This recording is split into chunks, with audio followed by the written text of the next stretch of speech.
खुलुमबाय बेयो बड'लेण्ड इंखं टेलिभिजन दिनै 14 जुलाइ 2023 शुक्रबारखालि सानसेनि बरादखौ नोंथांमोननि खाथियाव लाबोदों आं सदानन्द दैमारिया।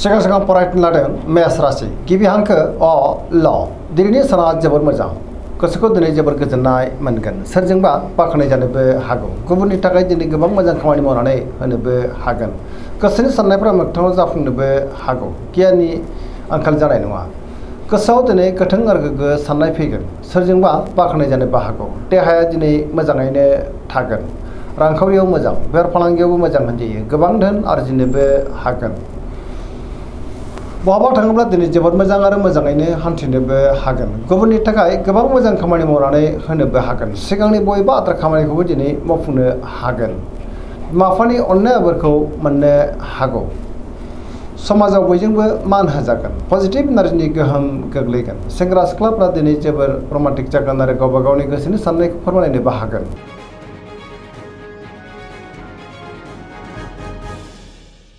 वृष राशि गिबि हांखो इ उ ब दिनैनि साना जोबोर मोजां गोसोखौ दिनै जोबोर गोजोननाय मोनगोन सोरजोंबा बाख्नाय जानोबो हागौ गोसोनि बोलोआ बांगोन मावनो लानाय खामानिखौ थि समावनो आरो गोरलैयैनो मावफुंनोबो हागोन माबा नङा माबा मोनसे मोजां खौरांबो मोननो हागौ गोसोआव गोथों आरो गोग्गो साननाय फैगोन गियाननि आंखाल जानाय नङा समाजाव दिनै बयजोंबो मान होजागोन रांखावरियाव मोजां बेफार फालांगियावबो दिनै मोजां होनजायो गोबां मोजां खाबुबो मोननो हागौ न'खराव बिसि फिसानि गेजेराव अननानै फैगोन सोरजोंबा दिनै बाख्नाय जानो हागौ देहाया दिनै मोजाङैनो थागोन गुबुननिफ्राय थोजासे हेफाजाबबो मोननो हागौ जायखि खामानि मावनानै मोनफ्रोमबो खामानिखौनो दिनै मोजाङैनो मावफुंलांनो हागोन लोगोफोरनिफ्राय थोजासे हेफाजाबबो मोननो हागौ गोसोनि साननायफ्रा दिनै मोगथाङाव जाफुंगोन पजिटिभ एनार्जिनि गोहोम गोग्लैगोन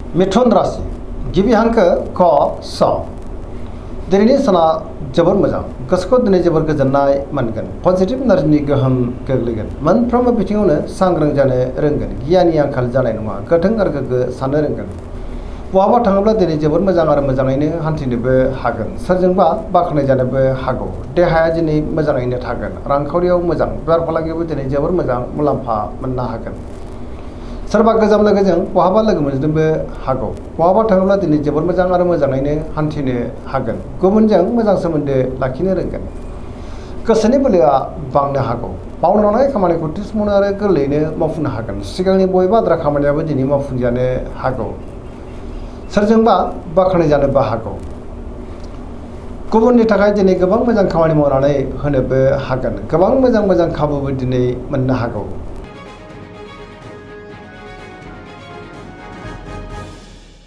कर्कट राशि गिबि हांखो ड ह दिनैनि साना मोजां आरो गाज्रिनि गेजेरजों बाबेनलांनो हागौ गोसोनि साननायफ्रा टेबार नांगोन गुबुननि थाखाय दिनै नाङा फाङा जेंनायाव गोग्लैनांनोबो हागौ माबा नङा माबा मोनसे गाज्रि खौरांबो मोननो हागौ सोरनिबा गाज्रि नोजोर थानोबो हागौ नेगेटिभ एनार्जिनि गोहोम गोग्लैगोन मावनो लानाय खामानिखौ मावफुंनो हायोब्लाबो माबा नङा माबा मोनसे गोरोन्थिबो जालांनो हागौ रांखावरियाव मोजां बेफार फालांगियावबो मोजां होनजायो न'खराव अनलायनाय फैगोन बिदा फंबायनिफ्राय थोजासे हेफाजाबबो मोननो हागौ समाजाव लोगो लेवा बांगोन देहाया दिनै बारा मोजां थानाय नङा गोबां रोखोमनि देहायारि जेंनाजों मोगा मोगि जानांनोबो हागौ गोसोआव गोनो गोथो साननाय फैगोन फरायसाफ्रा दिनै फरायनायाव गोसो दुंखांगोन आरो मोजां फिथाइ मोननोबो हागोन लाइमोनफ्रा जोबोर आला खाला जानोबो हागौ नेगेटिभ एनार्जिनि गोहोमबो गोग्लैनो हागौ सांग्रां जानाया गाहाम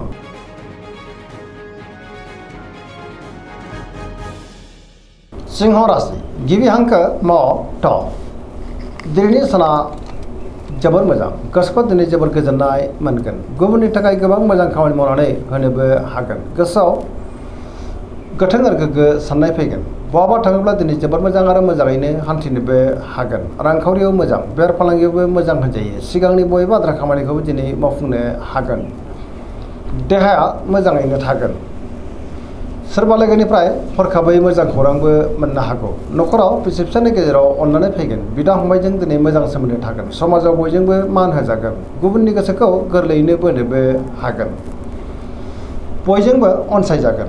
गुबुननि थाखाय दिनै गोबां मोजां खामानि मावनानै होनोबो हागोन। लाइमोनफ्रा जोबोर रमान्टिक जागोन आरो गावबा गावनि गोसोनि साननायखौ फोरमायलायनोबो हागोन।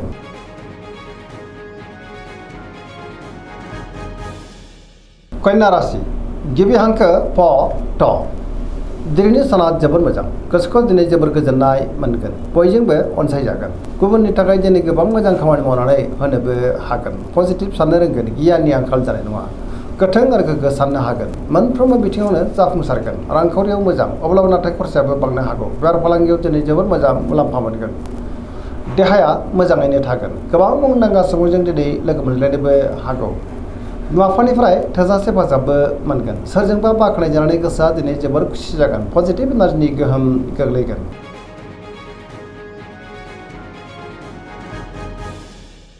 तुला राशि गिबि हांखो र ट। दिनैनि साना मोजां आरो गाज्रिनि गेजेरजों बाबेनलांनो हागौ। गोसोआव गोनो गोथो साननाय फैनो हागौ।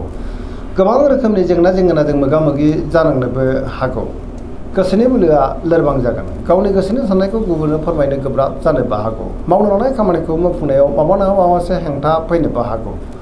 देहाया मोजाङै थागोन। अब्लाबो नाथाय जानाय लोंनायाव सांग्रां जानांगोन। रांखावरियाव बारा मोजां नङा। आयनिख्रुइ खरसाया बांसिन जानोबो हागौ। बेफार फालांगियावबो दिनै बारा मोजां नङा होनजायो। गुबुननि थाखाय नाङा फाङा जेंनायाव गोग्लैनांनोबो हागौ। नेगेटिभ एनार्जिनि गोहोम गोग्लैगोन। सोरबा लोगोनिफ्राय हेफाजाब मोननो गोब्राब जानोबो हागौ। गोदान थांखि लानो रोंनाय नङा। सेंग्रा सिख्लाफ्रा दिनै जोबोर आला खाला जागोन। सोरजोंबा रायखोमा जानोबो हागौ आरो नेगेटिभ एनार्जिनि गोहोमबो गोग्लैनो हागौ। सांग्रां जानाया गाहाम।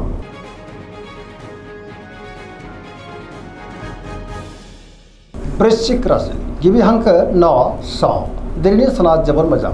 गोसोखौ दिनै जोबोर गोजोननाय मोनगोन। गुबुननिफ्राय थोजासे हेफाजाबबो मोननो हागौ।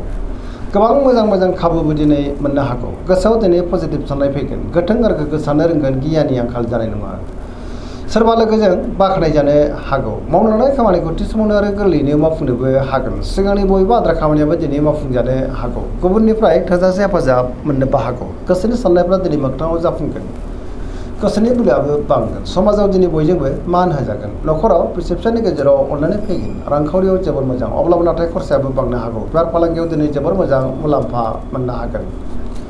देहाया दिनै मोजाङैनो थागोन। गुबुननिफ्राय मोजां खौरांबो मोननो हागौ। फरायसाफ्रा दिनै फरायनायाव गोसो दुंखांगोन आरो मोजां फिथाइ मोनगोन। सेंग्रा सिख्लाफ्रा जोबोर खुसि जागोन आरो गावबा गावनि गोसोनि साननायखौ फोरमायलायनोबो हागोन।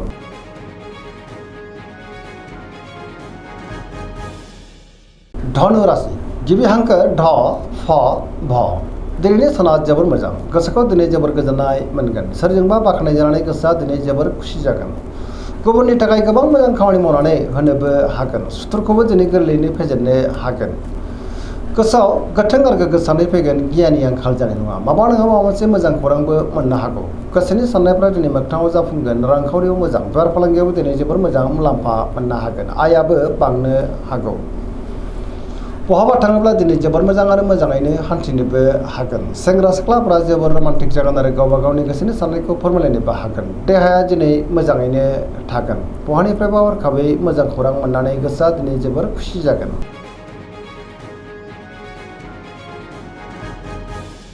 मकर राशि गिबि हांखो ख ज। दिनैनि साना मोजां आरो गाज्रिनि गेजेरजों बाबेनलांनो हागौ। गोसोनि साननायफोरा दिनै देबारनांगोन। गुबुननि थाखाय नाङा फाङा जेंनायाव गोग्लैनांनोबो हागौ। नेगेटिभ एनार्जिनि गोहोमबो गोग्लैनो हागौ। रांखावरियाव बारा मोजां नङा। नाङा फाङा खरसाया बांनो हागौ। बेफार फालांगियावबो दिनै बारा मोजां नङा होनजायो।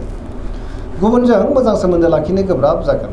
माबा नङा माबा मोनसे गाज्रि खौरांबो मोननो हागौ। गोदान खामानियाव दिनै आखाइ होजेननो हानाय नङा। सेंग्रा सिख्लाफ्रा जोबोर आला खाला जागोन। बिदा फंबायनिफ्राय हेफाजाबखौ मोननो हागौ। नेगेटिभ एनार्जिनि गोहोम गोग्लैनोबो हागौ। फरायसाफ्रा दिनै फरायनायाव गोसो दुंखांगोन आरो मोजां फिथाइ मोननोबो हागोन।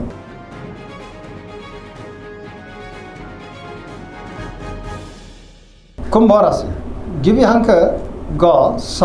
दिनैनि साना मोजां आरो गाज्रिनि गेजेरजों बाबेनलांनो हागौ। गोसोआव गोनो गोथो साननाय फैगोन। गुबुननि थाखाय नाङा फाङा जेंनायाव गोग्लैनांनोबो हागौ। गोसोआ दिनै जोबोर उसुखुथु जानोबो हागौ। मावनो लानाय खामानिखौ मावफुंनो गोब्राब जागोन। गुबुननिफ्राय हेफाजाब मोननोबो गोब्राब जानोबो हागौ। समाजाव नाथाय मान मोनगोन। गोबां मुंदांखा सुबुंजों दिनै लोगो मोनज्लायनोबो हागौ। रांखावरियाव मोजां, बेफार फालांगियावबो मोजां होनजायो।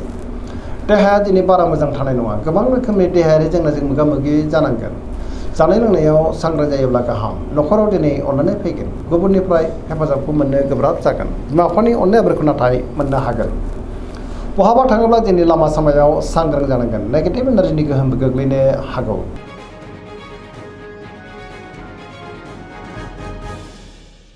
मीन राशि गिबि हांखो ड स।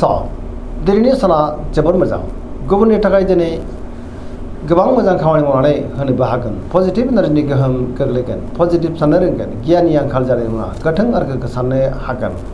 बहाबा थाङोब्ला दिनै जोबोर मोजां आरो मोजाङैनो हान्थिनोबो हागोन। देहाया मोजाङै थागोन, अब्लाबो नाथाय जानाय लोंनायाव सांग्रां जानांगोन। रांखावरियाव मोजां, बेफार फालांगियावबो दिनै मोजां होनजायो। न'खराव बिसि फिसायनि गेजेराव अननानै फैगोन, सोरजोंबा बाख्नायजानाय गोसोआ दिनै जोबोर खुसि जागोन। लाइमोनफ्रा जोबोर रमान्टिक जागोन आरो गावबा गावनि गोसोनि साननायखौ फोरमायलायनोबो हागोन।